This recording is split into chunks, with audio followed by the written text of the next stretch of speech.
Seitu était un perdant dégoûtant et minable, homme à tout faire pour une petite entreprise où sa patronne horrible le traitait et le payait mal tandis que les RH faisaient des reels.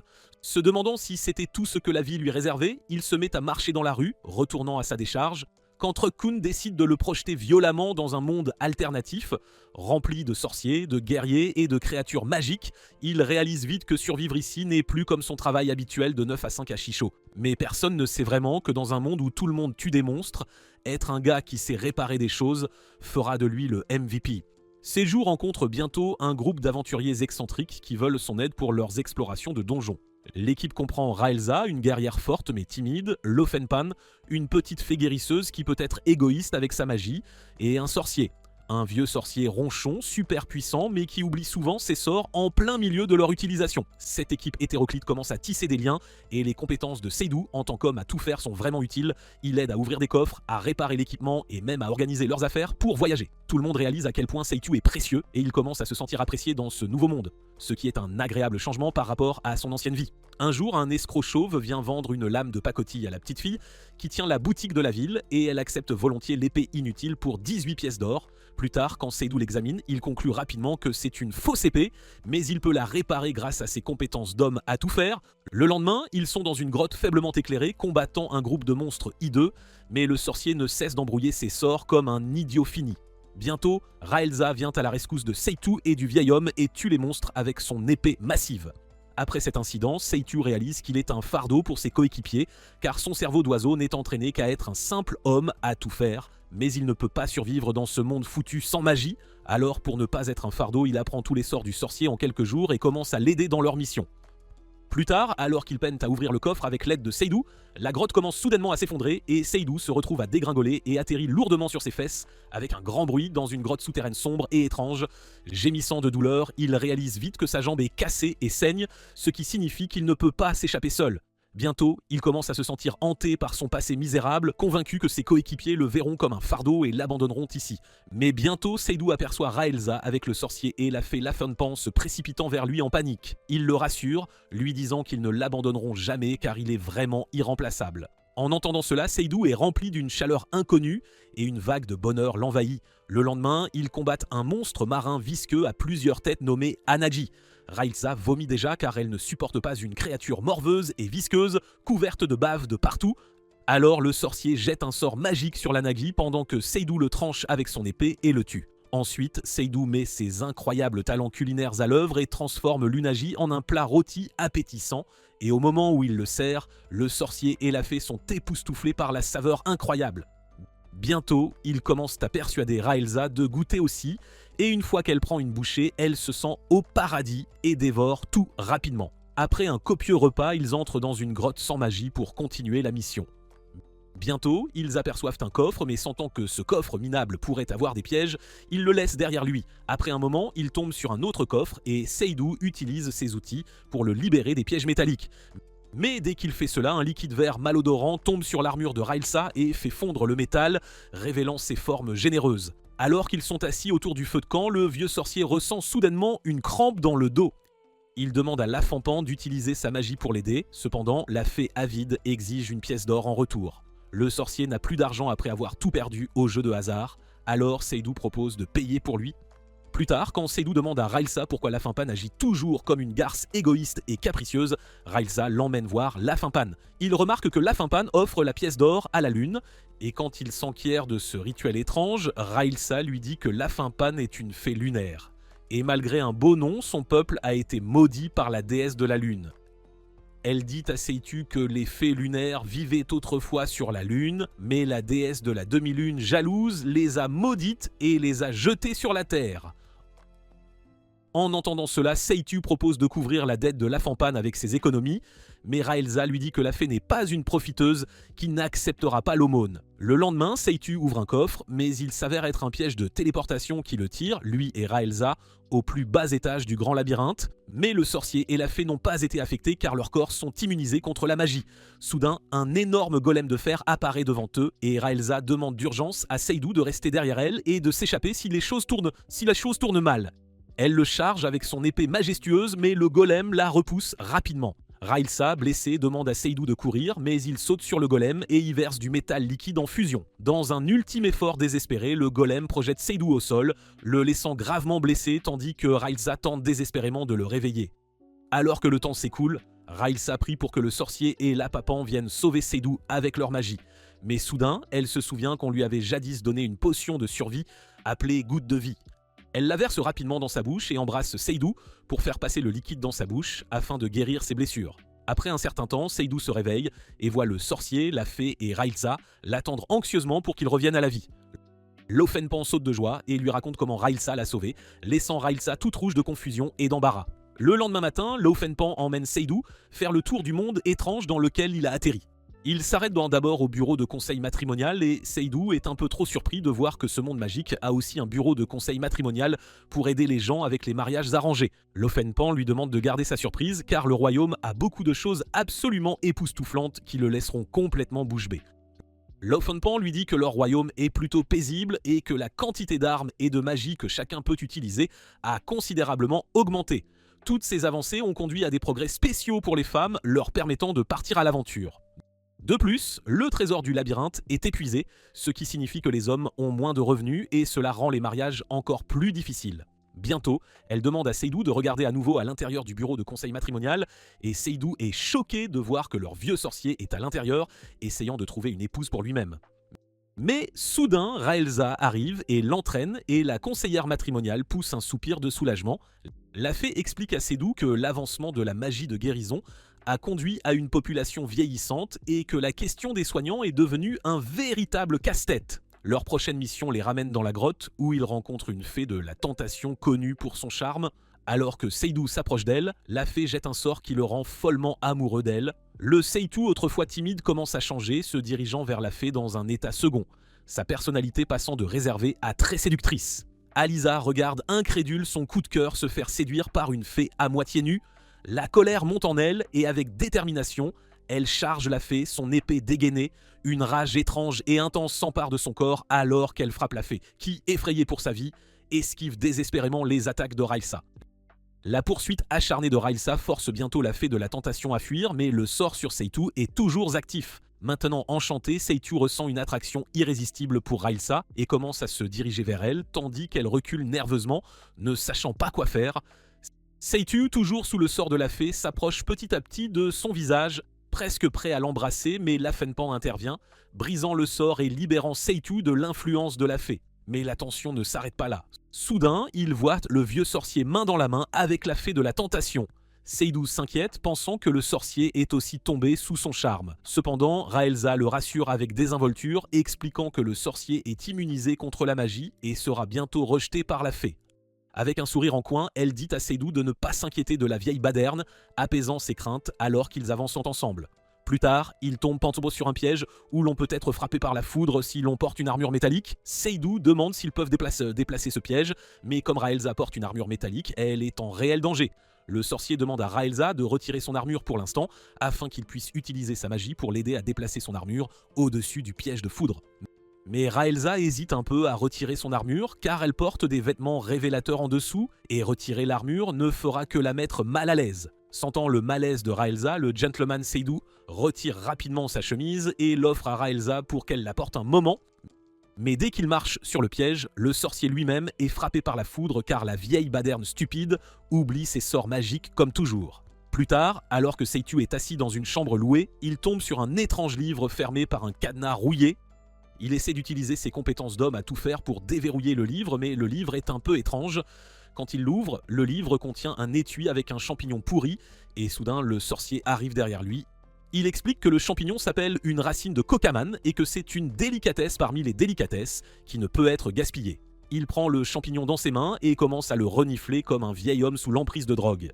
Il lui dit qu'il l'a caché il y a longtemps pour que personne ne puisse le lui arracher, et ensuite il explique à Seydu comment le manger. Soudain, Raelza ouvre la porte de la pièce en grand, exigeant aussi sa part de champignons, et Seydu se demande s'il est coincé avec une bande de maniaques des champignons complètement déjantés. Un jour, alors qu'ils sont en mission pour tuer un dragon, Seydu casse accidentellement l'un de ses meilleurs coupe-fils en retirant les moustaches du dragon mort. Le voyant un peu contrarié, Raelza lui demande s'il peut le réparer lui-même, mais Seydu n'est pas forgeron alors il secoue la tête, visiblement désemparé. Il se demande s'il existe un artisan qui saurait réparer rapidement son outil bien-aimé. Le voyant déprimé à cause de son outil cassé, le sorcier suggère qu'il devrait te demander à l'une de ses connaissances, bien qu'il soit un peu étrange. La connaissance du sorcier est un homme nommé Dongbin, et il est aussi tristement célèbre et bien connu comme l'homme qui entend la voix de l'acier. Il a maîtrisé l'art de manipuler l'acier pour changer complètement sa forme et en faire de nouveaux outils. C'est un nain qui peut créer de tout, des armures pour les petites gens au bouclier pour les géants, c'est donc un professionnel dans son travail. Mais le nain a pris sa retraite parce que ses clients ne le payaient pas bien et se plaignaient toujours qu'il surfacturait. Le sorcier leur dit que le nain se cache au plus profond de la grotte, derrière une porte qui ne s'ouvrira pas sans les 108 clés de Donben, et c'est là qu'il se cache. Il ajoute qu'entrer dans l'atelier est plus difficile que de s'introduire dans la chambre du roi. Cependant, Seitu relève le défi d'ouvrir les 108 serrures, et après un petit effort, il réussit. Ils entrent tous dans l'atelier du nain et saluent le vieil homme grincheux. Le nain est totalement surpris de voir qu'un homme à tout faire d'un autre monde a réussi à déverrouiller les 108 serrures avec ses compétences absolument inégalées. Bientôt, le nain répare l'outil de Seydu avec ses compétences exceptionnelles et demande à Seydu de le payer avec une écaille de dragon, et il le paie volontiers avec une. Il observe attentivement son outil réparé et admire comment le nain a réussi à faire les bords de la lame en argent de Mithril, le façonnant et le joignant avec perfection. Soudain, il ouvre la bouche pour demander au nain de lui faire autre chose, mais quand le nain lui demande ce que c'est, il change de sujet et lui demande à manger. Le nain leur prépare volontiers le dîner, et pendant qu'ils boivent et avalent la nourriture à toute vitesse, Seytu demande à Rael'za si les femmes, les enfants et même les impuissants peuvent facilement obtenir des armes pour tuer, alors que se passera-t-il ?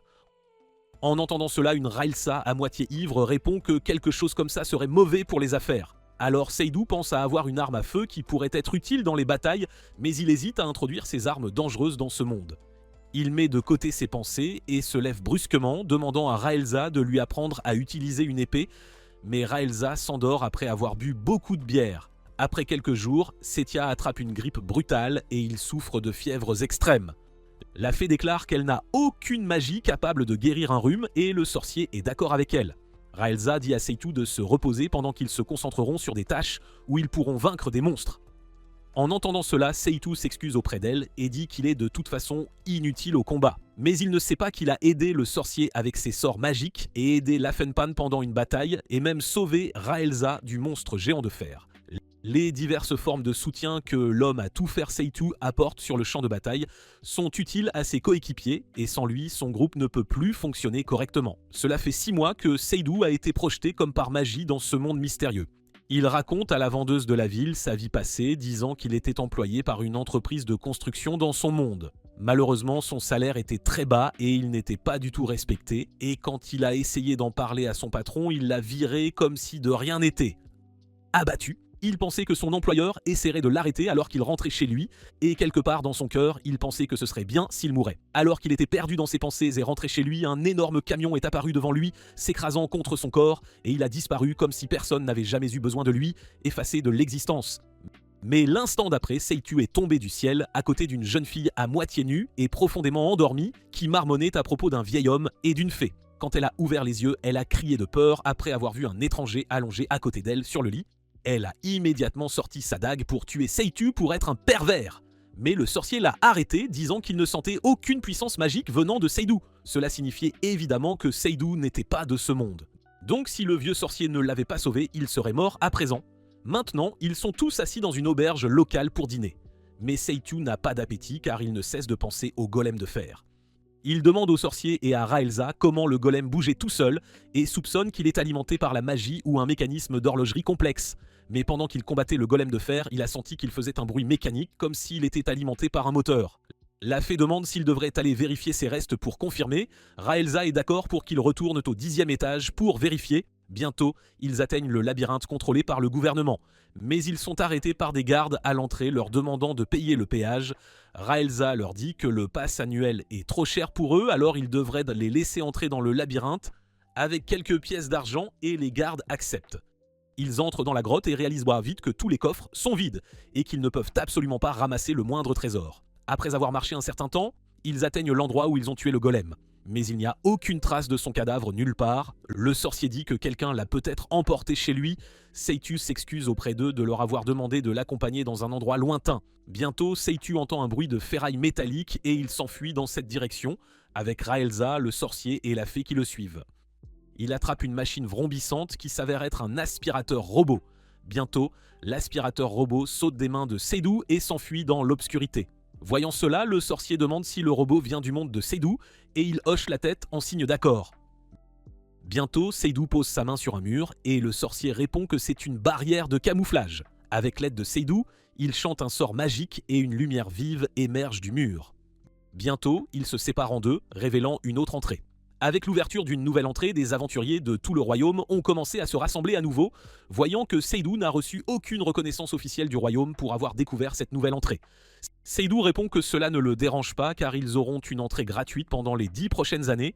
Le sorcier remarque un air triste sur le visage de Seydu et lui demande s'il pense toujours à l'aspirateur robot qu'ils ont trouvé plus tôt dans la grotte. Seydu hésite un peu au début et avant qu'il ne puisse répondre, un charmant jeune garçon et une adorable jeune fille se présentent devant lui. Le garçon se présente comme Kynes, le héros officiellement reconnu du royaume, et s'incline en exprimant sa gratitude à Seydu pour avoir trouvé le nouveau chemin. Seydu demande au sorcier si le roi démon reviendra, et le sorcier répond qu'il est peu probable que le roi démon revienne, mais que plusieurs personnes ont été choisies comme héros et Kynes en fait partie. Bientôt, Kynes dit avec désinvolture que même si Seydu a découvert une nouvelle route, ce sera lui qui gagnera tous ses niveaux. Ils le regardent tous avec incrédulité, stupéfaits par sa grossièreté, mais soudain, un prêtre corpulent et un peu grassouillé arrive en courant vers eux. Il s'excuse au nom des deux jeunes héros, expliquant que le jeune héros a été choisi très tôt, et c'est pourquoi ses manières ne sont pas tout à fait à la hauteur. Il se présente comme Montal Pouet, en charge de l'éducation du héros. Il tend sa main d'amitié vers Seydu, mais il est arrêté par un autre héros disant que le fourbe Montal a quelque chose de caché dans sa main et que tous ceux qui lui ont serré la main sont incapables de bouger. Quand Seydu regarde autour de lui, il voit un groupe de soldats, d'hommes, d'aventuriers allongés sur le sol, gémissant de douleur car ils sont incapables de bouger leur corps. Sentant que son plan est exposé, Montal s'enfuit rapidement, effrayé. Seydu remercie l'étranger de l'avoir sauvé de Montal et Rissel remarque que l'étranger est un elfe combattant aux mains de fer très puissant. Bientôt, l'elfe demande à ses compagnons de se dépêcher d'atteindre le labyrinthe, sinon les trésors les plus rares seront récoltés. Après un moment, il voit deux hommes étranges portant la tête du dragon d'argent, et Raelza fait remarquer à Seydu qu'ils vont être une rude concurrence à l'avenir, car de tous, ils ont le groupe le plus fort. Le lendemain, Seydu et son équipe retournent dans le labyrinthe, se sentant prêts mais tendus. Ils marchent prudemment à travers les chemins sombres et sinueux, chaque pas silencieux, alors qu'ils gardent les yeux sur les ombres autour d'eux. Il y a un silence étrange et pesant, brisé seulement par des bruits lointains de gouttes d'eau. Soudain, un rugissement fort et en colère remplit l'air, et un énorme monstre ressemblant à un dragon apparaît de l'obscurité. Sans avertissement, il ouvre sa gueule et souffle un épais nuage de fumée toxique vers Morlock, le sorcier de l'équipe. Morlock inhale la fumée, son corps s'affaiblit et il tombe au sol inconscient. Sedu se précipite aux côtés de Morlock, le cœur battant à tout rompre alors qu'il essaie de le réveiller, sachant qu'ils ont besoin de la magie de Morlock pour avoir une chance. Pendant ce temps, Raelza, la guerrière de l'équipe, s'avance, serrant fermement son épée et levant son bouclier de métal, prête à affronter le dragon de front. Le dragon charge Raelza avec une puissance féroce et chaque coup envoie des ondes de choc à travers son corps. La force du monstre la repousse, ses bottes raclant le sol de pierre tandis qu'elle lutte pour garder sa position. Elle bloque chaque attaque avec son bouclier, mais ses bras commencent à trembler sous la puissance des coups. Malgré son courage, l'épée de Raelza égratigne à peine les dures écailles du dragon. La peau épaisse et résistante de la créature la protège, et chaque coup de queue du dragon la déséquilibre presque. À ce moment précis, une jeune fille aux deux tresses apparaît de nulle part. Elle se déplace avec assurance et rapidité, chargeant le dragon, son arme levée. Elle frappe le flanc du dragon et pour la première fois, le monstre hurle de douleur, surpris par ses coups si vifs. Le dragon se tord et grogne, tentant de la secouer, mais elle continue d'attaquer sans la moindre hésitation. Chacun de ses coups trouve un point faible dans les écailles du dragon, faisant vaciller la bête. D'un dernier coup puissant, la jeune fille porte le coup de grâce. Le dragon pousse un long rugissement de douleur, avant de s'effondrer au sol, vaincu. La jeune fille se présente comme Lilisa Lassenpop, et on l'appelle la chasseuse de bêtes magiques. Bientôt, un autre homme costaud vient se placer à ses côtés et elle le présente comme Giver. Elle déclare qu'ils sont là pour prendre le trésor, mais il est verrouillé. Elle leur demande de ne pas s'inquiéter car Giver, son compagnon, est un magicien avec les compétences des voleurs. Mais quand Giver essaie d'ouvrir la serrure avec ses outils, il déclare que c'est difficile pour lui. Seydou demande s'il devrait essayer et Liliza le regarde de travers, sous-estimant ses compétences. Bientôt, Raelza soutient Seydou et déclare avec colère qu'il ne devrait pas sous-estimer leur coéquipier Seydou. Rapidement, Seydou se met au travail et, avec ses mains habiles et ses outils, il parvient à déverrouiller le coffre en un rien de temps. Il ouvre le coffre et, à l'aide de surprise, car le coffre contient des diamants, il en ramasse quelques-uns et les donne à Giver, disant que cela leur appartient pour avoir vaincu le dragon. Mais Giver devient d'un rouge sombre comme s'il était troublé. Il s'avère que ce n'est pas le coffre au trésor que Seydou a ouvert, mais Seydou a aussi ouvert le cœur de Giver. Après un moment, Seydou s'est retrouvé séparé de son équipe, et après avoir marché un peu, il recroise le voyou Mental. Il dit à Mental qu'il ne va plus errer car ses amis savent à peu près où il est, alors il va juste s'asseoir ici un moment et se reposer. Mental le regarde et commente que Seydou est faible, mais qu'il semble seulement plein de confiance. Il manipule Seydou en disant que ses coéquipiers doivent être forts et que c'est pour ça qu'il les a manipulés pour qu'il l'accepte. Voyant que sa manipulation n'affecte pas du tout Seydou, il lâche rapidement ses bagages et construit une barrière autour de lui. Et quand Seydou l'interroge, il répond que c'est une barrière pour éloigner les monstres. Il regarde Seydou et répond que malheureusement il n'a pas assez d'énergie magique pour en construire une pour Seydou. Seydou sort un tas de bouteilles qui contiennent de l'eau bénite. Ces bouteilles lui ont été données par la fée Lafunpan. Et il en verse le contenu pour créer une barrière protectrice autour de lui aussi et s'assied confortablement. Il offre bientôt des sandwichs à Mental, mais Mental refuse d'en prendre car il se sent coupable d'avoir traité Seydou comme un parasite auparavant. Mental réalise qu'il a une attitude peu aimable qui éloigne les gens de lui. Bientôt, les membres de l'équipe de Seydou arrivent en courant vers lui, lui demandant s'il va bien. En voyant leur lien fort, Mental se sent un peu triste car ses coéquipiers ne sont pas venus le chercher. Mais soudain, il voit Kynes courir vers lui et il le serre dans ses bras, criant qu'il s'était inquiété pour lui. Il lui demande pourquoi il s'était éloigné seul. En entendant cela, Mental a les larmes aux yeux, tandis que Seydou et ses coéquipiers sont profondément émus par leur amitié. Il réalise donc que Kynes est un assez bon héros et qu'ils l'avaient tous mal compris. Ensuite, ils sont confrontés à un étrange démon en forme d'araignée et Raelza se bat avec lui. Juste au moment où elle est sur le point d'abattre ce monstre avec une attaque brutale, l'elfe combattant atterrit sur l'araignée et la tue. Après avoir tué le monstre, il déclare qu'il prendra le trésor que le monstre gardait. Raelza crie en protestant, disant que cela lui appartient à elle et à ses coéquipiers. L'elfe se tourne vers elle et dit que c'est lui qui l'a sauvée, mais Raelza soutient qu'elle n'avait pas besoin d'aide. L'elfe dit qu'il l'a sauvée d'une mort certaine et bientôt ils commencent tous deux à se chamailler et à se disputer pour le trésor. Finalement, il est décidé qu'ils veulent régler ça par un duel, même s'il est interdit aux aventuriers de se battre entre eux dans le grand labyrinthe, et s'ils sont pris, ils seront interdits d'y entrer. L'elfe dit que ça ne le dérange pas de faire un duel s'il y a consentement mutuel. Sa coéquipière Ninia essaie de l'arrêter, mais il ne l'écoute pas et demande à Raelza d'envoyer quelqu'un de son côté. Ninia et Lafunpan s'avancent pour sceller une promesse qui dit que même si quelqu'un de leur camp devait mourir, ils n'y auraient pas de rancune. Bientôt, un sceau magique est apposé. Rapidement, Raelza et l'elfe se préparent à combattre.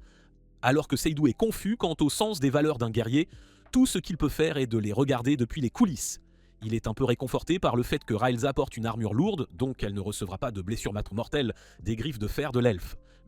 Bientôt, le duel commence avec le cliquetis de l'épée et des griffes, mais l'elfe est assez rapide pour blesser Raelza à travers son armure avec ses griffes acérées. Seydou réalise que l'épée de Raelza n'est pas adaptée pour combattre des adversaires rapides et habiles comme l'elfe. Soudain, Raelza retire son armure et passe en armure légère, ce qui lui permettra de réduire son temps de réaction. Ninia demande à l'elfe d'arrêter, disant qu'elle ne veut pas qu'il tue qui que ce soit. Il vaut mieux ne pas se battre et l'elfe est d'accord car il a déjà réalisé qu'il aurait pu perdre s'il avait continué le duel. Bientôt, Seydou apparaît devant eux et dit que la part de trésor de son équipe est peut-être trop importante, alors il souhaite en donner une partie à l'elfe et à Ninia. Maintenant, Seydou et les autres ont atteint les étages inférieurs et soudain, Seydou revoit l'aspirateur robot. Cette fois, il sprinte vers le son du robot, criant à ses coéquipiers qu'il ira bien tout seul. Il continue de courir après le robot en lui demandant d'attendre, mais le robot s'enfonce de plus en plus profondément dans la grotte. Soudain, Seydou atteint un endroit étrange, rempli d'objets de son monde. Alors qu'il essaie de comprendre les choses autour de lui, un ninja masqué avec une épée tranchante l'attaque, mais Raelza intervient à temps pour le sauver de l'attaque. Elle sent une magie d'illumination autour d'elle et se demande pourquoi il y a tant de lumière alors que la spécialité d'un ninja est de rester dans l'obscurité. Bientôt, le ninja marche sur son ombre et Raelza ne peut plus bouger, son corps est collé au sol. Il se jette sur Raelza pour l'attaquer, mais le nain forgeron vient à son secours et tire une flèche vers le ninja. Bientôt, Lafenpan commence à s'attaquer à la fée compagne du ninja, essayant de réduire sa magie d'illumination. Rapidement, le nain chante un sort magique qui provoque des explosions à l'intérieur de la grotte et le ninja s'enfuit pour s'échapper. Le nain dit que le ninja est celui qui est derrière toutes les attaques sournoises contre les aventuriers. En voyant le sorcier, le nain s'incline devant lui, disant qu'il le cherchait depuis longtemps et qu'il l'a enfin trouvé. Le sorcier est déconcerté quand le nain l'appelle son maître et répond qu'il ne prend que des femmes comme élèves. Le nain répond calmement que cela fait un certain temps que le sorcier a perdu la mémoire, mais qu'il est le magicien renommé d'une terre lointaine à l'est. Le nain explique qu'il a aperçu le sorcier à l'entrée du grand labyrinthe et qu'il attendait une occasion de lui parler. Raelza demande au sorcier s'il a oublié ce qui s'est passé dans le passé et il répond qu'à part son nom, Morlock et sa magie, il ne se souvient vraiment de rien. Lafenpan ajoute que dernièrement, ses compétences en magie le rendent aussi assez inutile car il oublie très souvent l'occasion. Le nain intervient en disant qu'il ne devrait pas parler durement à un mage qui est un grand magicien, aussi très populaire auprès des dames. Soudain, il dit d'un ton sérieux que le vrai nom du sorcier est le grand mage Burgin, mais soudain, une dague surgit de nulle part et le poignarde au cou. L'attaque soudaine a incité Raelza et les autres à prendre position, se demandant si c'était le ninja de tout à l'heure. Raelza pense que même si le ninja est formidable, avec Seydu soutenant l'essor du sorcier, ils peuvent le maîtriser. Soudain, ils halètent tous d'horreur en voyant le ninja, mais maintenant il est accompagné des grands démons. L'histoire passée du ninja est un mélodrame tragique. Il est tombé amoureux d'une belle sorcière et quand ils se sont embrassés, la sorcière est aussi tombée amoureuse de lui. Cependant, quand il est allé au village de la sorcière pour l'emmener avec lui, à son horreur, la sorcière rendait son dernier souffle. Elle était devenue vieille et blanche et la fée compagne du ninja lui a dit qu'une fois que la sorcière était tombée amoureuse de lui, la malédiction sur son âge s'était brisée et maintenant elle avait retrouvé son âge réel. Le ninja voulait désespérément sauver l'amour de sa vie, alors la fée lui a parlé du grand mage de l'Est qui peut aider à sauver la vie de la sorcière. Et il s'est avéré que le sorcier de l'Est est le vieil homme qui est le coéquipier de Seydu, et c'est ainsi que le ninja a fini par les suivre jusqu'à la grotte. Alors que la bataille s'intensifie, Raelza, Lafenpan et leurs compagnons se retrouvent face à de puissants ennemis. Raelza affronte le ninja qui utilise ses compétences en magie des ombres pour tenter de la maîtriser. Il tente de la piéger en marchant sur son ombre, ce qui l'empêcherait de bouger, mais Lafenpan, prêt à aider, lance rapidement un sort de clair de lune éclatant. La lumière magique atterrit sur l'ombre, brisant le sort du ninja et permettant à Raelza de rester libre. Lafenpan rappelle à Raelza de rester vigilante, la prévenant du danger si le ninja marche à nouveau sur son ombre. Elle vient aussi de soigner le magicien nain qui retourne maintenant au combat pour les défendre contre les démons qui approchent. Le nain est déterminé à protéger ses amis et affronte les démons, protégeant ses alliés de leurs attaques. Tout en bloquant les démons, il fait signe aux sorciers de se préparer avec ses sorts les plus puissants. Le nain sait qu'ils doivent retenir les démons juste assez longtemps pour que le sorcier puisse riposter avec une magie puissante. La bataille devient encore plus intense alors qu'un second démon se joint à eux. Ce démon déclare audacieusement que lui et son compagnon démon n'ont pas besoin de magie pour gagner. Leur pure force suffit à vaincre Seydu et son groupe. Avec une poussée de puissance, le second démon déchaîne une énorme vague d'énergie sombre visant Seydu et ses amis. La vague est si intense que Seydu se sent dépassé, réalisant que la magie de feu n'est pas suffisante pour tenir tête à ces démons. Se blâmant d'avoir amené tout le monde dans un endroit si dangereux, Seydu ressent une lourde responsabilité, alors il demande au sorcier d'utiliser un sort de haut niveau appelé les 7 dieux du tonnerre, espérant qu'il sera assez puissant pour changer le cours de la bataille. Seydu connaît déjà l'incantation, alors il commence à la réciter pendant que le sorcier répète après lui, concentrant toute son énergie sur le sort. Soudain, un éclair massif s'abat sur les démons, étincelant d'une puissance intense. Pendant un instant, il semble qu'ils aient enfin gagné, mais l'un des démons résiste à l'attaque et, dans un mouvement brutal, attrape Seydu dans sa main énorme, l'écrasant et faisant couler le sang. Raelza regarde, choquée et attristée, car elle croit que Seydoux a été tué. La scène est dévastatrice et elle a l'impression que le sol se dérobe sous ses pieds. Mais alors, dans un rebondissement surprenant, il lève tous les yeux et voit Seydoux debout, en sécurité, avec Liliza et Giver à ses côtés. Le sorcier explique que Giver a utilisé un sort spécial, un sort de substitution, pour sauver Seydoux juste à temps. Seydoux étant en sécurité, tout le monde pousse un soupir de soulagement, reconnaissant la vivacité d'esprit de Giver.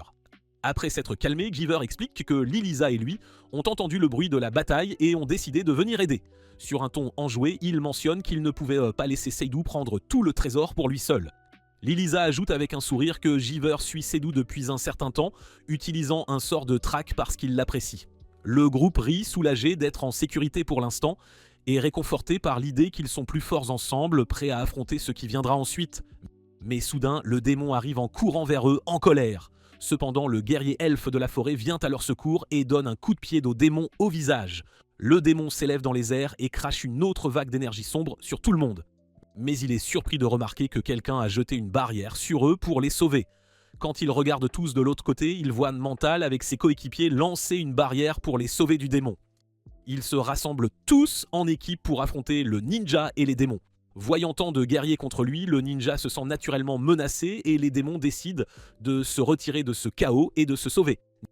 Nina demande à Lafenpan de l'aider à empêcher les démons de s'échapper car il pourrait tout représenter un énorme danger pour les aventuriers de haut niveau qui pourraient se trouver dans le labyrinthe. Nina suggère d'utiliser une magie combinée pour les éliminer et Lafenpan est d'accord. Primus, la fée du ninja, essaie de les arrêter, mais elle est attaquée par la flèche magique du magicien Richie. Voyant que ses amis démons sont en danger, le ninja encaisse le coup de la magie combinée, prêt à mourir à la place de ses amis bien-aimés. Pour la première fois de sa vie, il s'est levé pour des raisons désintéressées, et bientôt, la magie l'a frappé et le démon est resté là, déconcerté. Le ninja déclare qu'il mène l'expédition pour la femme qu'il aime, donc les démons n'ont pas à se forcer à le suivre. Le nain regarde le ninja et dit à tout le monde que le tir magique n'a pas eu beaucoup d'effet sur lui, mais qu'il aurait dû causer de graves dommages. Seydoux demande à tout le monde d'arrêter car le vainqueur est déjà décidé, mais la fée elfe intervient en protestant, disant qu'ils ne peuvent pas les laisser car ils sont soupçonnés d'avoir tué d'autres aventuriers. La fée du ninja hurle de colère, disant qu'ils ne laisseront personne s'emparer du trésor caché du sorcier qui contrôle le temps, et elle commence à invoquer une magie noire de 8e niveau pour protéger son maître et l'aider à sauver la sorcière. Le nain explique que la fée est une fée de cristal noir, capable de stocker de l'énergie magique dans ses ailes noires. Il s'avère que la fée tient profondément à la sorcière, car elle était toujours poursuivie par des aventuriers qui voulaient profiter de ses ailes noires. Afin de se sauver de ces aventuriers, elle a décidé de devenir une fée potelée pour que les humains ne s'intéressent plus à elle, mais être potelée a ralenti ses mouvements corporels et finalement elle a été capturée par l'un des aventuriers. Cependant, la sorcière la sauve et la ramène chez elle. Et comme elles étaient toutes deux des parias, elles s'entendaient pas bien. La sorcière lui dit qu'elle vivait depuis 400 ans dans un abri solitaire de parias. Elle dit à la fée qu'elle est sous une malédiction, et si elle tombe amoureuse, la malédiction sera brisée et elle mourra. Cependant, le ninja ne veut pas sacrifier la fée, alors il retient ses ailes afin de l'empêcher d'utiliser sa magie noire sur Seydoux et tout le monde. Elle crie au ninja de lui arracher les ailes pour libérer sa magie, mais le ninja ne peut pas rassembler le courage de le faire. Alors la fée utilise sa télékinésie sans main et poignarde ses ailes avec 2 dagues de chaque côté. Elle offre ses ailes au seigneur des ténèbres et bientôt un pilier tombe à l'intérieur de la grotte, indiquant que c'est l'esprit sombre. Bientôt, plusieurs yeux commencent à émerger sur le corps du pilier et soudain, l'elfe regarde l'un des yeux et cela l'envoie voler à travers la grotte, lui déchirant l'oreille. Soudain, un autre œil du pilier envoie une rafale d'énergie vers l'elfe et sa coéquipière, mais Raelza la bloque avec son épée. Elle réalise bientôt que le ninja et ses compagnons de groupe se sacrifient pour invoquer les esprits sombres. Maintenant, l'esprit maléfique sème le chaos à l'intérieur de la grotte, et Seydoux demande au sorcier d'utiliser à nouveau sa technique des 7 dieux du tonnerre. Le sorcier lève sa pelle en l'air et commence à chanter un tas de sorts pour invoquer les éclairs, tandis que Seydoux continue de l'aider à se souvenir des incantations. La foudre frappe bientôt le pilier de magie noire, mais malheureusement, rien ne lui arrive. Le pilier devient extrêmement hyperactif et commence à tirer des faisceaux d'énergie rouge de tous ses yeux. Le nain demande à tout le monde de viser l'œil du pilier, mais il continue de bloquer toutes les attaques et gagne de plus en plus de puissance à chaque seconde qui passe. Avec sa puissance démente, personne n'a la chance de s'approcher de son corps pour attaquer. La Funpan hurle de terreur qu'elle sera bientôt à court d'énergie magique et qu'elle ne sera plus capable de bloquer les attaques. Seydu demande au sorcier de libérer la magie qui arrête le temps. Le sorcier le regarde avec incrédulité et lui demande comment il connaît cette magie. Seydu répond que lorsqu'il a ouvert le livre verrouillé avec le champignon, il a trouvé un papier secret qui contenait les instructions de la magie qui contrôle le temps et l'espace. Seydu sait déjà que c'est le sorcier qui l'a téléporté dans ce monde. Une fois que le sorcier a entendu ces mots, les souvenirs de son passé ont inondé son esprit. Il s'est souvenu des jours où il travaillait sans relâche sur un puissant projet magique. À l'époque, il avait une petite fille qui représentait tout pour lui. Un jour, il lui a promis qu'il deviendrait le plus grand magicien du pays, afin qu'ils puissent vivre heureux ensemble dans une merveilleuse maison. Il rêvait de lui offrir la meilleure vie, mais il était obsédé par son travail. Puis, un jour sombre, sa fille est tombée très malade, sa femme l'a supplié de rester et de l'aider à prendre soin d'elle, mais il l'a repoussée, disant qu'il ne pouvait pas quitter son travail. Il a expliqué que s'il ne terminait pas son projet, tous ses efforts seraient en vain. Il pensait qu'une fois devenu un mage célèbre, ils auraient un avenir plus radieux. Les jours passaient alors qu'il se consacrait entièrement à son travail, ignorant sa famille. Finalement, il a atteint son objectif et a été reconnu comme le sorcier le plus puissant. Il se précipita chez lui, impatient de partager la nouvelle, seulement pour être accueilli par un silence déchirant. Sa fille était décédée des suites de la maladie. Sa femme lui dit, remplie de chagrin, que leur petite fille était partie. Assommé et brisé, il réalisa tout ce qu'il avait sacrifié, seulement pour perdre la personne qu'il aimait le plus. Sa femme, remplie de chagrin et de colère, le quitta, et le sorcier fut laissé seul, rempli de tristesse et de regrets. Dans un accès de rage, il détruisit ses livres magiques, l'un après l'autre, jusqu'à ce qu'il tombe sur un étrange livre ancien.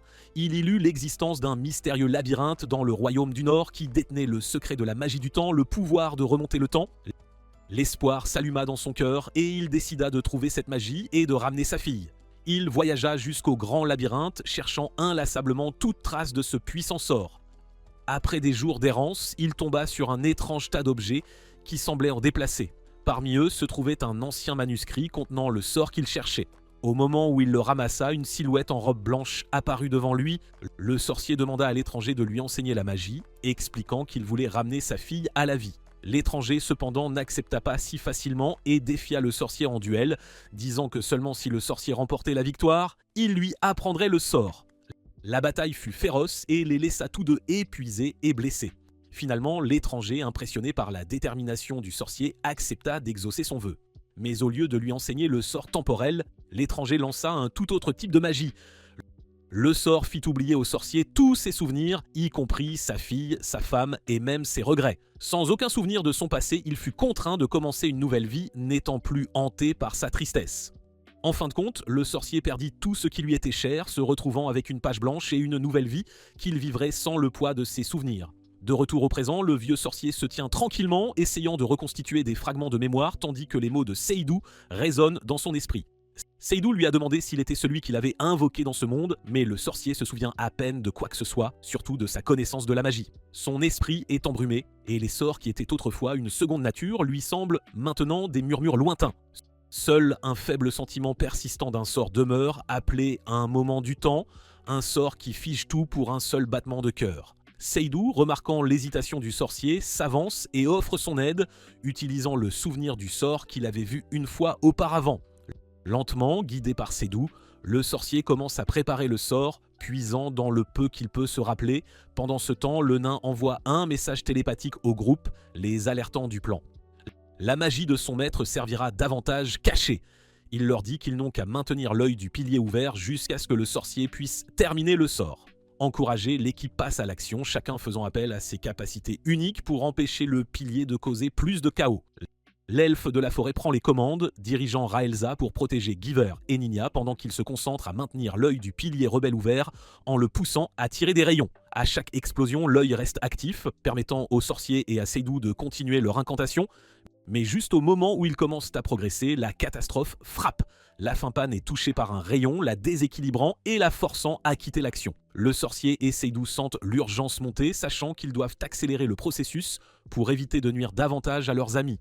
Montal et ses étudiants interviennent pour les couvrir, créant un bouclier de défense pour protéger le sorcier pendant qu'il continue l'incantation. L'air s'épaissit de tension, chaque membre du groupe engagé dans une bataille féroce pour tenir la ligne pendant que le sorcier lutte pour se souvenir du sort. Lentement, douloureusement, il reconstitue les derniers mots et enfin, il atteint la fin de l'incantation. Un silence étrange et puissant descend et soudain, tout autour de lui s'arrête. Le monde est parfaitement immobile, figé sur place, alors que le temps lui-même s'arrête, comme le sort l'avait promis. Le sorcier regarde autour de lui, stupéfait et déconcerté par l'immobilité qui l'entoure. Amis et ennemis sont figés en pleine action, pris dans un moment suspendu. Mais alors qu'il observe la scène, une nouvelle vague de confusion l'envahit. Le sort a fonctionné, pourtant il se tient seul dans le silence, incapable de se souvenir de ce qu'il est censé faire ensuite. Il n'a que 100 secondes devant lui, mais il continue de divaguer, se demandant ce qu'il est censé faire ensuite. Il essaie de réveiller Seitu, mais personne ne peut entendre sa voix. Il regarde soudain sa paume et voit un ensemble d'instructions griffonnées qui disent qu'il doit attaquer les yeux avec la magie. Et il réalise soudain que c'est Seitu qui a fait cela pour l'aider quand le temps est figé. Une vague d'énergie positive envahit le sorcier qui crie qu'il se vengera du pilier pour avoir blessé ses coéquipiers, qui sont comme ses fils et ses filles. Dans une colère pure, il commence à chanter un autre sort magique pour activer une magie qui élève tous les pouvoirs magiques à des limites extrêmes. Il rassemble toute son énergie, les combinant toutes pour former un sort d'explosion enflammée qui est suffisant pour détruire le pilier, puis il saute vers lui. Mais soudain, il est frappé par des souvenirs douloureux. Il a des flashbacks, des souvenirs de la sorcière et du ninja, où il pleure à côté d'une sorcière presque morte, et la fée lui parle d'un mage qui peut sauver la vie de la sorcière. Il réalise que son ennemi fait tout cela par amour et loyauté, et s'il abat l'esprit maléfique comme ça, alors il n'y a aucun moyen de sauver le ninja et ses alliés. Mais pour le bien de ses amis et alliés, il attaque le pilier avec une magie effroyable, et bientôt, le temps recommence à s'écouler. Ils voient aux yeux tous que le pilier commence à s'effondrer devant eux, et le membre du sorcier tombe au sol, détaché de son bras. Tout le monde halète devant la scène qui se déroule devant eux, mais le sorcier répond calmement qu'il devrait réparer les ailes de la fée, qui ont pu tomber quelque part pendant qu'elle déchaînait sa magie noire. Raelza tente de protester, disant que le ninja et ses coéquipiers ont essayé de les tuer, donc ils n'ont aucune obligation de les aider. Le sorcier répond que juste avant de libérer sa magie, il a vu leurs souvenirs et il ne pouvait plus les tuer. C'est pourquoi il a utilisé la moitié de sa magie pour attaquer afin d'éviter de les tuer, et en même temps il a activé l'annulation de magie. Cela a merveilleusement réussi. Mais comme la moitié de sa magie a été forcée de refluer, il a perdu son bras dans le processus. En entendant cela, Raelza a les larmes aux yeux alors qu'elle court pour le serrer dans ses bras. Bientôt, ils commencent à trouver les ailes de la fée et après un peu de recherche sous les rochers, la Fimpan trouve une paire d'ailes noires.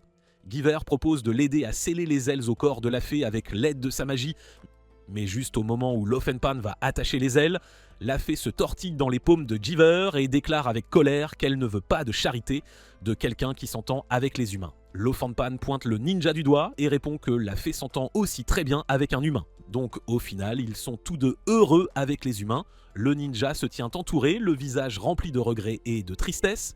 On lui a demandé de renvoyer 2 démons dans le royaume des démons, mais il explique qu'il ne peut pas le faire de son propre chef. Ces 2 démons sont avec lui depuis longtemps, entend ses pas, et ils ont causé les récentes attaques dans les villages voisins. Le ninja admet sa culpabilité et dit qu'il accepterait n'importe quelle punition, même l'exécution pour les problèmes qu'il a causés. Cependant, il plaide pour que la fée et les 2 démons soient épargnés, espérant les protéger de tout autre mal. Un nain parmi les aventuriers proches l'observe attentivement, sentant qu'il y a plus à l'histoire du ninja. Après une brève pause, le nain demande si le ninja cherche un certain mage puissant, un qui a la capacité de contrôler le temps. Les yeux du ninja s'illuminent à la question. Il hoche la tête, confirmant qu'il a bien entendu parler d'un tel mage. Et il connaît même son nom, Chrome. Ce Chrome est quelqu'un que le ninja croit pouvoir détenir la clé pour réparer ses erreurs passées, peut-être même sauver un ami perdu qu'il ne peut oublier. Le nain regarde ensuite où un sorcier, clairement blessé, se fait soigner le bras par Montal et plusieurs autres aventuriers. Le nain révèle au ninja que le mage qu'il cherche est juste là devant lui. Le sorcier blessé est Chrome, avec un rang si rare et puissant qu'il est connu comme un magicien de rang du vide. Il est l'un des mages les plus habiles du célèbre royaume de l'Est et sa réputation s'est répandue loin à la ronde. Il y a 10 ans, il est devenu célèbre lorsqu'il a entrepris d'explorer le dangereux Grand Labyrinthe, un lieu rempli de mystères et de dangers inouïs. Les exploits de Chrome en ont fait une légende et apprendre que le sorcier devant lui est bien Chrome remplit le ninja d'une lueur d'espoir.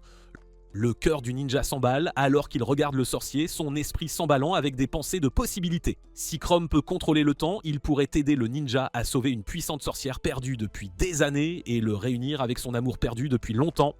Son désespoir commence à s'estomper, remplacé par la plus faible étincelle d'espoir.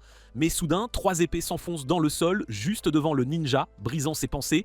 Il lève les yeux, surpris, alors que 2 figures sombres sortent de l'obscurité, leur visage caché mais leur présence intimidante. Ils se déplacent silencieusement, leurs capes sombres flottant et leurs expressions illisibles alors qu'ils approchent le ninja et le groupe d'aventuriers. Les 2 hommes déclarent qu'ils puniront le ninja pour les meurtres et ordonnent aux épées de l'attaquer. Mais avant que les épées ne puissent qu'à toucher le ninja, son camarade démon prend l'attaque sur lui-même. L'autre démon marche avec colère devant les 2 hommes et les avertit que s'ils posent leurs mains sales sur son chef, alors il les achèvera tous les 2. Mais soudain, l'un des hommes se transforme en démon, révélant qu'il est l'oncle du démon qui travaille pour le ninja, dès qu'ils ont commencé à se lier autour de bons souvenirs du passé. Voyant cela, la fée aux ailes noires confirme que le chevalier sacré est définitivement un démon et un de rang assez élevé. Seydou demande à Lofampan combien de personnes ont été tuées par les attaques furtives du démon, et elle répond qu'il y en a 2 dont la résurrection n'a pas été confirmée, ainsi qu'un chevalier sacré et un magicien d'un autre royaume. Il s'avère que le magicien et le chevalier sont les 2 individus devant eux. L'un d'eux est le ministre du roi. De plus, si ces 2 individus pardonnent au ninja, alors il ne sera pas pendu. Bientôt, le ninja demande au sorcier s'il peut l'aider à inverser le temps, et le sorcier répond qu'il ne peut arrêter le temps que pour un instant. La personne qui peut réellement effectuer la magie d'inversion du temps est le sorcier qui a invoqué les objets d'une autre dimension dans ce monde, mais il s'est lassé du monde et est parti ailleurs. Le sorcier n'a aucune idée de l'endroit où se trouve l'étranger. Il peut être dans le royaume des démons, le royaume des esprits, ou peut-être dans le monde humain d'où venait Seitu, et le trouver sera impossible. Le ministre s'avance et dit qu'il pourrait y avoir un autre moyen de sauver la sorcière. Le roi qu'il sert est capable de pratiquer cette magie, mais cela exige la vie d'une personne liée à la sorcière. Les 2 démons se tournent vers le ninja, le pressant de ne pas abandonner sa vie et qu'il pourrait y avoir un autre moyen de ranimer la sorcière. Mais le ninja demande au ministre d'utiliser sa vie. Il déclare que s'il doit être pendu de toute façon, il utilisera sa vie pour protéger la femme qu'il aime. Le ministre répond que le ninja devrait être traité selon les lois du royaume. Mais si tout le monde prétend ignorer ses crimes et lui pardonne, alors quelque chose d'autre peut être arrangé. Bientôt, tout le monde décide de pardonner au ninja et Seydou dit que si le ninja souhaite être utile à quelqu'un, alors il devrait être autorisé à le faire. Plus tard, les démons sont renvoyés chez eux et le ministre a contacté le roi qui peut briser la malédiction de la sorcière et il se prépare à utiliser la magie de téléportation pour lui amener le ninja. Après la téléportation du ninja, les Fompa demandent à Seydou s'il a trouvé l'aspirateur robot qu'il cherchait et il dit qu'il ne l'a pas encore trouvé. Il ajoute qu'il ne se concentre pas spécifiquement là-dessus. Le sorcier dit que le magicien qui a pu vivre ici dans le passé a dû appeler ces choses quand il a ouvert les portes vers d'autres mondes. Bientôt, d'autres magiciens commencent à venir au labyrinthe, indiquant que la nouvelle zone est devenue populaire. D'autre part, le roi accompagne ce ninja à la maison de la sorcière afin de briser le sort sur la sorcière mourante. Le ninja dit au roi que son acte imprudent d'aimer la sorcière l'a fait vieillir et que lorsqu'il a réalisé pour la première fois que tout comme il se souciait de ses amis, les gens qu'il a tués devaient aussi avoir des gens qu'ils aimaient, le roi répond que le fait qu'il n'ait pas réalisé quelque chose d'aussi simple jusqu'à présent le fait passer pour un homme mesquin. Bientôt, il lève son épée et frappe le ninja pour briser le sort. Mais le roi, étant une personne bienveillante, ne tue pas le ninja mais lui coupe un bras et une jambe. La sorcière sort de sa chambre, son apparence restaurée à la jeunesse et à la force après un long repos. Sa peau est lisse, son visage lumineux et vif et son énergie est indéniable. Alors qu'elle regarde autour d'elle, elle remarque une silhouette qui attend à proximité, un ninja solitaire qui se tient silencieux, mais elle observe rapidement qu'il lui manque un membre et une jambe. Cette perte, bien que douloureuse, ne semble pas le troubler autant que son regard fixe sur elle. Ce qu'elle ne réalise pas, cependant, c'est que cet homme blessé a enduré d'immenses souffrances et sacrifices pour elle. À son insu, la fée aux ailes noires a renoncé à ses propres ailes pour le sauver, lui épargnant la vie à un grand coût personnel. Les ailes de la fée étaient sa possession la plus précieuse, l'essence même de son être, pourtant elle les a abandonnées pour sauver ce ninja loyal. La sorcière, qui a été dans un profond sommeil pendant longtemps, a beaucoup oublié de son passé et des gens qui se soucièrent d'elle, y compris le ninja qui se tient devant elle maintenant. Sans le reconnaître, elle jette un regard désinvolte et indifférent dans sa direction et commence à s'éloigner. En voyant cela, le ninja ressent une pointe de chagrin dans son cœur, réalisant qu'elle ne se souvient de rien de leur lien. Il se tourne discrètement pour partir, le cœur lourd de mots inexprimés. Pourtant, juste au moment où il commence à s'éloigner, la fée aux ailes noires émerge, se moquant de lui d'un ton enflammé, l'exhortant à ne pas battre en retraite sans dire sa vérité, sans confesser son amour à celle qu'il a chérie en silence depuis si longtemps. Mais le ninja, rempli d'humilité et de gratitude, répond que peu importe si son amour n'est pas reconnu. Il est content de savoir qu'elle est en sécurité et en vie. La fée, outragée par son refus d'exprimer ses sentiments, pousse un cri furieux, lui rappelant ses sacrifices.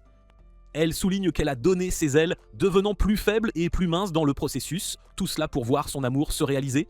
Refusant de le laisser partir lâchement, elle le défie de rester, d'affronter la sorcière avec courage et d'essayer de regagner son cœur une fois de plus. Juste à ce moment-là, alors que le ninja se retourne, il remarque que la sorcière est approchée par deux figures suspectes. Initialement, il suppose qu'elle est encore assez puissante pour gérer de telles menaces triviales et n'intervient pas. Mais la fée aux ailes noires, perspicace et sage, l'informe qu'elle ne sent aucune magie en la sorcière et que son pouvoir semble avoir disparu pendant son long repos.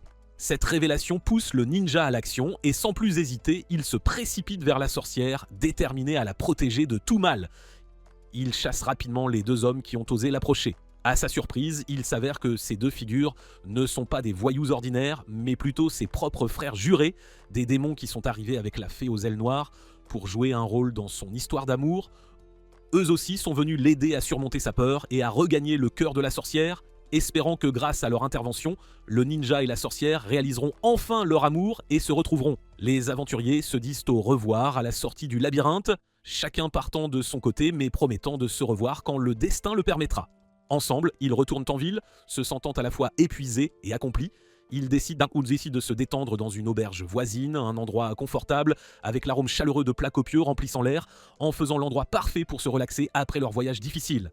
Rassemblés autour d'une grande table, ils partagent leurs récits récents, rient et se sentent reconnaissants pour le lien qu'ils ont formé dans leur aventure commune. Alors qu'ils savourent de leur repas, quelqu'un pose enfin la question qui était dans l'esprit de tous, et ils veulent savoir comment le mystérieux sorcier parmi eux a réussi à amener Saitu parmi les leurs. Le sorcier admet qu'il se souvient à peine des détails. Il se souvient avoir pratiqué sa magie un jour, comme il le fait souvent, et puis, de nulle part, Seitu est apparu dans la chambre de Rails, comme par pur hasard ou destin. C'est un mystère même pour lui, et il exprime un sentiment de culpabilité, expliquant qu'il n'avait pas l'intention de transporter Seitu dans leur monde sans sa permission. Cependant, Seitu, appréciant l'honnêteté du sorcier, ne garde aucune rancune, et en fait, il se sent reconnaissant pour ce coup du destin, car cela l'a sauvé d'un terrible accident dans son propre monde. Le groupe reste dans un silence pensif jusqu'à ce que Lafinpan exprime une idée qui traînait dans l'esprit de tous. Elle suggère que si la magie du sorcier était assez forte pour amener Seitu dans leur monde, peut-être que cette même magie pourrait le renvoyer d'où il venait. La possibilité suscite une vague d'émotions mitigées autour de la table, chaque membre contemplant ce que cela pourrait signifier. Pour Raelza, qui s'est rapprochée de Seidu à travers leurs batailles et expériences partagées, l'idée de son départ la touche profondément. Elle ressent une vague de résistance et se souvient de la promesse que Seitu lui a faite de rester à ses côtés et de travailler avec elle jusqu'à la fin. L'idée de se séparer de lui semble trop douloureuse à supporter car elle valorise l'amitié et la force qu'il a apportée dans sa vie. Elle ajoute que la réputation de leur groupe n'a commencé à monter qu'après que Seitu les ait rejoints et s'il revient, il serait perdu sans lui. En disant cela, elle sort en trompe de l'auberge les larmes aux yeux tandis que Seitu la suit anxieusement dehors. Tout le monde commence à chercher Seidu et Raelza, craignant que des monstres ne rôdent dans l'obscurité, et Raelza a aussi laissé son épée derrière elle. Seidu, un aventurier discret d'un autre monde, se sentait en conflit quant à sa place dans ce nouveau monde, particulièrement dans sa relation avec Raelza, une puissante guerrière. Raelza semble sentir son malaise, alors pendant un moment ensemble, elle l'interroge sur son désir de retourner dans son propre monde. Seitu admet qu'il ne souhaite pas vraiment y retourner, révélant que personne ne le veut vraiment là-bas. Juste au moment où il commence à s'ouvrir, un monstre énorme et terrifiant, ressemblant à un mille-pattes, couvert d'une épaisse armure, émerge soudainement de la mer. La créature est rapide, se jetant droit sur Raelza, ses griffes acérées prêtes à frapper. Seitu se fige, submergé par l'impuissance, incapable d'intervenir alors que la bête atteint Raelza. Les griffes du monstre s'enfoncent profondément dans son armure et Seitu regarde avec horreur, craignant pour sa sécurité. Cependant, à sa surprise, Raelza puise dans une incroyable réserve de force, déchirant le monstre à main nue, le fendant proprement en deux. Alors que le corps du monstre tombe sans vie dans l'eau, Raelza se tient victorieuse mais visiblement secouée, ses émotions débordant. Elle révèle à Seydu, par le regard dans ses yeux et la force de ses actions, à quel point elle le valorise profondément. Elle semble lui dire sans mots qu'il compte plus pour elle que quiconque dans ce monde. Seydu, toujours secoué mais soulagé qu'elle soit en sécurité, s'approche pour examiner ses blessures. Il remarque quelques cicatrices et, d'une main prudente, applique un petit bandage sur l'une d'elles, lui rappelant de boire une potion anti-venin par précaution. À sa manière discrète, le geste de Seydu montre à Raelza qu'il tient aussi profondément à elle et il exprime son désir de rester aux côtés de la personne qui a vraiment besoin de lui. Raelza est émue, mais essaie de cacher ses émotions, regardant plutôt le monstre tomber comme pour se distraire de l'intensité du moment. Elle tente même de changer de sujet en commentant la connaissance croissante de Seydu sur les monstres, essayant de ramener de la légèreté dans leur interaction. Avant qu'ils ne puissent s'attarder davantage sur leurs sentiments, le sorcier et Lafenpan arrivent sur les lieux. Raelza, toujours préoccupée par l'avenir de Seydu, demande au vieux sorcier s'il pourrait utiliser sa magie pour renvoyer Seydu dans son monde d'origine. Le sorcier réfléchit à l'idée mais explique que même s'il possédait le bon grimoire, renvoyer Seydu dans son monde le placerait exactement au même moment et dans la même situation qu'il a quitté, c'est-à-dire juste devant l'énorme camion lancé à vive allure qui l'avait initialement transporté ici, le condamnant à une mort presque certaine. Bien que cette pensée apporte une tristesse passagère à Seydu, il l'écarte vite avec une lueur d'espoir, affirmant qu'il n'avait de toute façon pas l'intention de revenir. Il réalise qu'il a enfin trouvé un endroit où il est utile et surtout accepté. Sa détermination réaffirmée, il décide de rester aventurier aux côtés de Raelza et de leurs compagnons, embrassant les dangers et les merveilles de cette nouvelle existence. Tous poursuivent leur périple, leur lien plus fort que jamais, affrontant ensemble de nouveaux défis, confiants de pouvoir compter les uns sur les autres, au combat comme dans la vie. Des mois après l'intense bataille contre les esprits sombres, Raelza, Lafenpan et Sato reçoivent une nouvelle choquante d'un messager, le sorcier est décédé. Le groupe est sidéré, surtout qui est immédiatement saisi par un sentiment d'urgence. Elle envisage toutes les solutions possibles pour le ranimer, demandant au messager s'il possède une potion de résurrection ou s'il pourrait transporter le corps en urgence à un temple voisin pour le faire revivre. Mais le messager écarte ses préoccupations, expliquant que ranimer un corps par des procédures formelles ou même le conserver à la morgue exige des fonds considérables que ni lui ni personne d'autre n'est disposé à dépenser.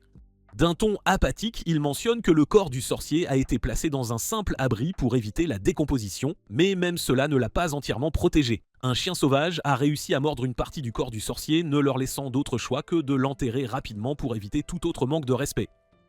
Plus tard, le groupe se rend sur la tombe du sorcier pour lui rendre hommage, et il est clair que chacun ressent un lourd sentiment de regret et de tristesse. Lafenpan, connaissant bien la magie et ses limites, explique que la magie de résurrection est probablement inefficace quand un corps est endommagé et certainement impossible s'il a déjà été enterré. Malgré son raisonnement, Seydu ne peut se défaire de son incrédulité et de sa culpabilité face à la mort du sorcier, trouvant difficile d'accepter que leur tentative de le sauver avec un antidote soit finalement arrivée trop tard. Pour lui, il semble improbable que le sorcier ait succombé à un simple venin alors qu'ils avaient survécu ensemble à des défis bien plus dangereux. Raelza partage son incrédulité, peinant à accepter l'idée que quelqu'un d'aussi puissant que le sorcier puisse trouver sa fin en dehors d'un combat. Poussé par une lueur d'espoir, Seydu suggère d'envisager de déterrer le corps pour au moins tenter un sort de résurrection. Mais Raelza sait que cela exigerait une énorme donation à l'église et une dépense qu'ils ne peuvent pas se permettre. D'autant plus que ranimer un mage de haut niveau n'est pas une mince affaire. Elle sait aussi qu'avec le temps, les chances de succès de la résurrection diminuent considérablement. Seydu, cependant, soutient que dans ce monde, contrairement à celui d'où il vient, la mort n'est pas forcément une fin absolue, et chaque instant qui passe sans agir réduit leurs chances de ranimer le sorcier. Il insiste sur l'idée qu'ils devraient saisir toutes les chances, aussi minces soient-elles, pour honorer leur ami et tenter de le ramener. Inspiré par sa détermination, Lafenpan est d'accord avec lui et décide qu'ils doivent agir rapidement. Elle se prépare à rassembler les outils nécessaires ou à la résurrection, prévoyant de visiter la boutique de magie pour obtenir ce dont ils ont besoin, tout en chargeant Raelza et Seydu de trouver des outils de fouille appropriés. En chemin vers la boutique, Lafan réfléchit à l'importance de Seydu pour leur périple.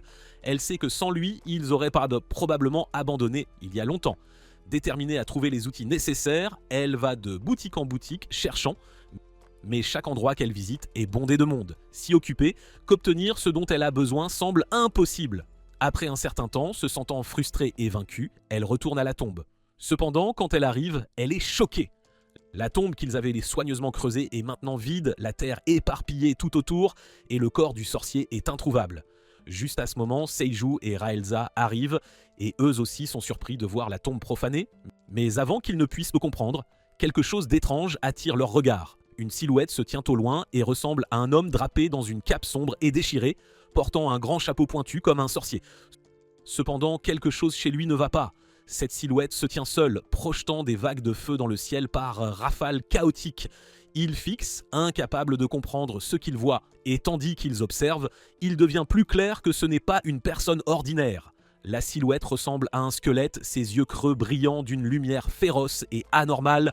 Un instant, Raelza et Seidi se demandent si ce pourrait être leur sorcier, ramené à la vie sous cette forme tordue. Mais en regardant de plus près, ils réalisent qu'ils ne semblent pas les reconnaître du tout.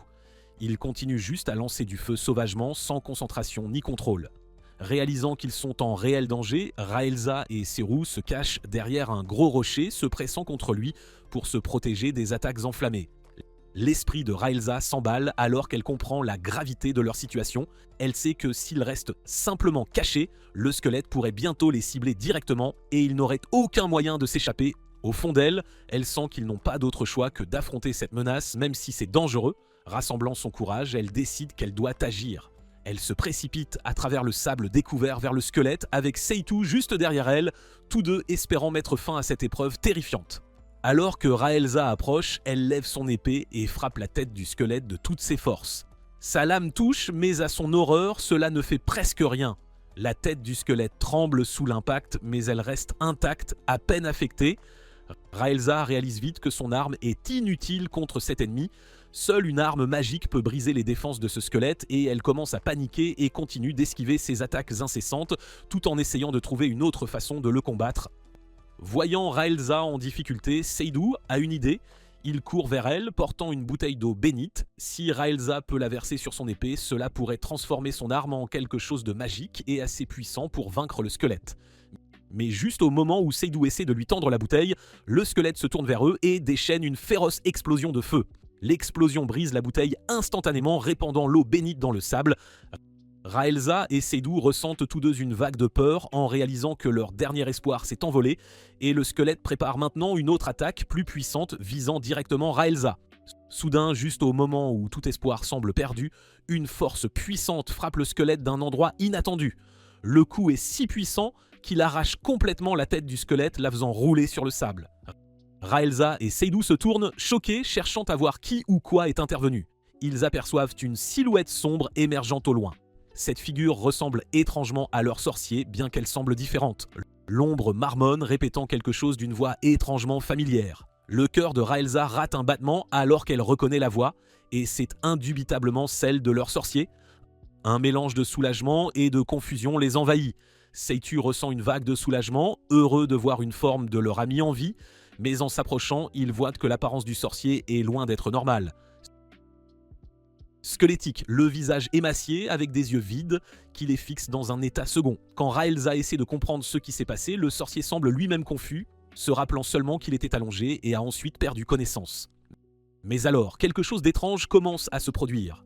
La forme squelettique du sorcier change lentement, chair et os, revenant progressivement petit à petit. Son visage creux commence à prendre des traits familiers, sa peau et sa barbe réapparaissant par plaques jusqu'à ce qu'il se tienne enfin devant eux, ressemblant au sorcier qu'il connaissait. Bien que Raelza soit soulagée de le voir en vie, elle ne peut s'empêcher de se sentir un peu dégoûtée par la vue de ses traits revenant de cette manière troublante. Malgré l'étrangeté, ils se sentent tous deux rassurés avec le sorcier de retour à leur côté, prêts à affronter tous les dangers à venir. Plus tard à l'auberge, le sorcier leur dit qu'il avait signé un contrat de résurrection, ce qui signifie que même s'il meurt, il reviendra à la vie après une journée. C'est une magie de haut niveau et efficace une seule fois. Seidu s'exclame de joie d'être heureux de voir le sorcier revenir à la vie, mais soudain, le visage du sorcier se transforme en squelette puis redevient normal, indiquant que le sort ne cesse de revenir, le faisant se transformer en squelette encore et encore. Lafa déclare qu'il manque une partie du corps du vieil homme, et c'est pourquoi la magie de résurrection ne fonctionne pas sur lui et qu'ils ne peuvent rien y faire. Entendant leur conversation, le nain qui aime le sorcier entre dans l'auberge et déclare qu'il aidera le sorcier et leur montre la grande encyclopédie de magie qui contient tous les sorts appelés la Magicpedia. Selon le livre, quand la magie de résurrection échoue parce qu'une partie du corps est manquante, alors ils doivent ramener la partie manquante. Même si la chair est mangée et consommée, l'énergie magique restera dans celui qui l'a consommée. Donc s'il trouve le chien qui a mangé la partie du corps du sorcier et ramène son énergie magique, alors le sorcier pourra se ranimer complètement. Le lendemain matin, ils partent à la recherche du chien avec l'aide du nain, mais ils ne semblent pas détecter la magie. Soudain, l'elfe de la forêt vient vers eux et il est mort de peur en voyant la forme squelettique de mai plus tard quand il apprend que l'aubergiste avait dit à Seydou que le chien avait une marque rouge sur le front. Il semble se souvenir de quelque chose. Il explique qu'il y avait une offre d'emploi affichée en ville qui consistait à trouver l'énorme chien avec une cicatrice en forme de croix sur la tête parce qu'il attaquait les gens. Mais l'elfe n'a pas pris le travail car le salaire était bas et il avait d'autres occupations, mais le chien se trouvait à la périphérie de la ville, à l'ouest. Entendant cela, Seydou déclare qu'il devrait immédiatement se rendre à cet endroit. Ils atteignent le désert où sont enterrés les corps. Le sorcier et Seydou s'arrêtent pour se reposer tandis que Raelza et les autres avancent. Le sorcier dit à Seydou que Raelza était orpheline quand il l'a trouvée. Elle avait perdu son père lors d'une attaque de loup et sa mère était morte en combattant la compagne du loup. Depuis, elle avait vécu avec un louveteau et était devenue amie avec lui jusqu'à ce que le sorcier le trouve. Pour le sorcier, Raelza est comme sa propre fille. Alors il demande à Seydou de l'emmener partout où il ira. Seydou est un peu troublé et répond qu'ils doivent aussi considérer les sentiments de Raelza. Le vieil homme dit que Raelza l'aime déjà beaucoup. Le sorcier ajoute que s'il y a quelqu'un à qui il confiera sa fille, ce ne sera que Seydou. Mais s'il n'est pas prêt, il ne le forcera pas. Seydou répond qu'il n'est pas sûr qu'un homme comme lui convienne, mais il fera de son mieux. Et finalement, il demande au sorcier s'il peut avoir Raelza. Entendant cela, le sorcier serre Seydou dans ses bras et commence à sangloter. Soudain, le chien sauvage à l'énergie magique démente saute sur le sorcier et lui arrache la main, et quand Seydou essaie de le sauver, il est attaqué aussi. Quand Raelza et l'affaire courent mordent pour les trouver, elle les découvre tous deux gisant au sol, gémissant de douleur, tandis que le chien sauvage est juste devant eux. Raelza demande à Lafa d'aider Seydou avec sa magie de résurrection car il respire encore, tandis qu'elle s'occupera du chien sauvage qui est en train de dévorer leur partie du corps. Raelza crie de colère qu'elle coupera le chien sauvage en morceaux et récupérera les parties du corps du vieil homme de son corps. En disant cela, elle court vers le chien tandis qu'il court vers elle et ils s'affrontent brutalement. Le chien libère un souffle de feu du plus profond de son corps qui fait exploser l'armure de Raelza. Mais Raelza charge néanmoins et frappe son air vital, blessant le chien. Juste au moment où elle essaie de le tuer, un adorable louveteau blanc s'interpose et commence à aboyer contre Raelza. Elle réalise vite que c'est le chiot du chien. Entendant la voix de son petit, le loup se lève avec difficulté et marche vers Raelza, lui demandant de le tuer mais d'épargner la vie de son fils. Raelza regarde le loup avec colère, mais Seydou attire son attention en lui disant que le sorcier ne respire plus. Raelza déclare qu'elle épargnera le louveteau, mais qu'elle coupera les membres du loup et en récupérera l'énergie magique pour sauver le sorcier. Mais juste au moment où elle lève son épée pour le faire, deux tentacules transpercent le corps du loup et Lafa crie que c'est le grand démon. Le démon commence à disparaître avec le corps du loup, mais Seydou sort rapidement une encre de sa ceinture à outils et l'enroule autour du corps du loup, déterminé à ne pas le lâcher tant que le sorcier ne sera pas ressuscité. Lafa infuse rapidement l'épée de Raelza de sa magie. Raelza demande au roi démon de laisser le chien, mais il refuse car il souhaite venger son frère mort. Il ajoute que le chien aurait dû se dessécher et mourir à présent, mais il a fini par manger une quantité énorme d'énergie magique, alors son maître lui a ordonné de la récupérer. Le démon commence à chanter la malédiction des 7 éclairs et Raelza court vers lui pour sauver le loup avant que les incantations ne soient complètes. Mais la malédiction est libérée, alors Lafa déploie une barrière dorée pour sauver Raelza. Raelza saisit l'occasion et poignarde le démon avec son épée. Cependant, le maître du démon remonte à la surface et les attaque avec une énergie de feu et Lafa s'effondre en sauvant Raelza. Le roi démon émerge de son corps et Raelza réalise que c'est l'un des ennemis les plus puissants qu'elle ait jamais rencontrés. Elle demande à Seydou de prendre Lafa et de s'enfuir car il la retiendra. Elle lui demande de laisser le sorcier et le chien et elle les ramènera avec elle. Seydou court avec Lafa et essaie de prendre le louveteau aussi, mais il n'est pas prêt à partir sans le père loup. Seydou se demande ce qu'il doit faire pour sauver ses amis pendant que Raelza affronte le brutal roi démon. Le roi démon enroule ses tentacules autour de Raelza, disant qu'elle fera un magnifique spécimen empaillé. Il continue à percer le cou de Raelza avec ses tentacules, mais Seydou court vers lui avec son coupe-fil et coupe son tentacule. Raelza coupe le roi démon en deux, mais dès qu'elle atteint son cœur, la malédiction de glace est libérée, mais Seydou intervient et prend la malédiction sur lui-même et se retrouve gelé. Raelza continue de se battre avec le démon pour empêcher Seitu d'être tué. Tout près, Seitu avait placé le corps du sorcier près du loup et maintenant, le vieil homme peut sentir une énergie magique proche de son corps. Son âme atteint un autre royaume où le chien mort demande au sorcier de prendre soin du louveteau en échange de son énergie magique et le sorcier accepte volontiers. D'autre part, Raelza Zafaruzayal est gravement blessé, le sang jaillissant de son corps. Mais soudain, la tête du démon est coupée et la glace de Seitu est brisée et il atterrit dans les bras de Raelza. Ils réalisent tous deux que c'est le pouvoir des 6 épées tueuses du vent magique et quand ils regardent dans cette direction, ils voient que le sorcier est de retour, avec toute sa force et son pouvoir magique. Le sorcier attaque le démon avec ses épées de feu magique à 8 pointes qui transpercent son corps et tue le roi démon. Le sorcier marche vers Seidu, Lafa et Raelza qui versent des larmes de joie en le revoyant. Le sorcier a développé une paire d'oreilles et une queue en échange des pouvoirs magiques du chien. Il dit à tout le monde que le chien lui a donné son pouvoir mais qu'il doit prendre soin de son louveteau. Mais il souhaite rendre la part de pouvoir du chien pour le ranimer pour son petit. Mais soudain, une énorme rafale de vent arrive juste devant eux et renverse le sorcier et tout le monde regarde avec stupéfaction alors que le roi démon se relève. Mais le sorcier n'est pas blessé du tout. Il rassemble toute son énergie et se transforme bientôt en un beau jeune homme déclarant qu'il a retrouvé sa jeunesse. Il invoque soudainement un golem massif avec sa magie de téléportation et le fusionne pour créer un énorme monstre de roche. Dans la chaleur féroce de la bataille, le roi démon a traversé le golem de roche massif avec une force imparable, ses yeux fixés sur le sorcier solitaire qui osait le défier. Mais le sorcier, débordant de courage, a répondu par un coup de poing puissant, frappant de plein fouet le visage du roi démon. Saisissant l'instant, il a ordonné aux roches brisées du golem de se rassembler et a tenté d'écraser le démon sous elle. Utilisant sa magie, il a intensifié sa prise, forçant chaque pierre à se lier au corps du roi démon, le bloquant comme des éclats de métal s'accrochant à un puissant aimant. Pourtant, le sorcier savait que cela ne lui achèterait que quelques instants pour protéger ses alliés. Avec hâte, il a tracé une grande barrière autour d'eux, espérant les protéger de la colère implacable du roi démon. Maintenant, dans une dernière tentative désespérée de mettre fin à cette lutte, le sorcier a commencé à invoquer son arme ultime, la légendaire épée de flamme à 8 pointes, une formation ardente connue sous le nom d'épée de guerre de flamme. L'atmosphère s'épaissit de puissance alors qu'il fait apparaître les flammes, 8 points flamboyants se formant au-dessus de lui. Mais juste au moment où le triomphe approchait, son esprit devint vide. Il avait oublié l'ancienne incantation qui libérerait toute la puissance de l'arme. Cette hésitation le laissa vulnérable et le roi démon, sentant une faiblesse, s'élança avec une intention mortelle. Alors que le démon se rapprochait, prêt à abattre le sorcier, Seitu chargea sur la scène, brandissant l'épée de Raelza avec une détermination inébranlable. D'un coup rapide, Seitu trancha le bras du démon, stoppant son avance. Cette frappe inattendue donna au sorcier l'opportunité dont il avait besoin. Seitu l'exhorta à canaliser sa magie de feu pour brûler le roi démon, et ensemble, ils déchaînèrent les flammes dévorantes qui engloutirent finalement l'ennemi monstrueux. Alors que les dernières flammes s'éteignaient, une vague de soulagement les envahit, signalant que le roi démon avait été vaincu. Raelza, submergée de gratitude et d'émotion pour la bravoure de Seitu, courut vers lui, le cœur battant alors qu'elle se préparait à l'embrasser.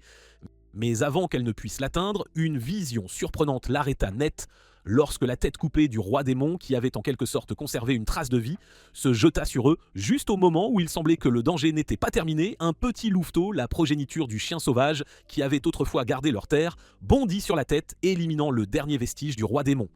Cependant, la loyauté du jeune louveteau se transforma en colère, aboyant et grognant contre Seidu et le sorcier, les accusant d'avoir tué son père, le chien sauvage. Dans un moment déchirant, le sorcier sentit le chagrin du louveteau et le prit délicatement dans ses bras, permettant au petit de s'imprégner de son odeur. D'une manière ou d'une autre, l'odeur familière sembla calmer le louveteau car l'énergie du sorcier rappelait celle de son père. Ému par la perte de la petite créature, le sorcier prit une décision audacieuse. Il versa une partie de son énergie vitale dans la forme sans vie du chien sauvage malgré les protestations de ses compagnons.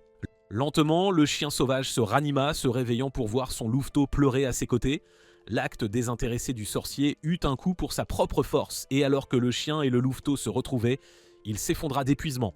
Raelza, rempli d'inquiétude, le souleva dans ses bras, déterminé à le ramener chez lui et à le soigner. De retour à l'auberge, Seidu se réveille soudainement pour trouver Raelza assise tranquillement en face de lui, son regard fixe, alors qu'elle le regarde reprendre ses esprits.